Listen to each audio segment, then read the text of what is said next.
Hello guys, এখন আমরা চলে এসেছি সাতক্ষীরা জেলায়। তো সাতক্ষীরা জেলায় আমরা এখন একটা নদীর ধারে আছি। তো এই নদীর ধারে আমি ভিডিও করার জন্য মূলত এসেছিলাম। তো আমার দাদাবু বলছিল যে চলো তোমাকে আমি চিংড়ি মাছের চারা দেখিয়ে নিয়ে আসি। তো আমরা চিংড়ি মাছের চারা দেখার জন্য নদীর ধারে একটা পুকুর মতো মনে হয় এটার ভিতরে এসছিলাম। তো একটা লোক আমাদেরকে মাছ দেখাচ্ছে। তো এইগুলো মূলত চিংড়ির চারা, যেটাকে হরিণা বলে এখানকার ভাষায়।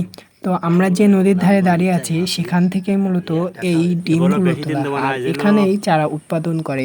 আমরা যে নদীর ধারে আছি সেই নদী থেকেই এই পোনাগুলো উৎপাদন করা হয় নেট বিছিয়ে, তারপরে পানি দিয়ে। নেট দেওয়ার মূলত কারণ যে এই বাচ্চাগুলো যাতে কোনো ফাঁক ফোকর দিয়ে বাইরে না বেরিয়ে যেতে পারে। তো এই লোকটা আমাদেরকে মাছ দেখিয়েছিল।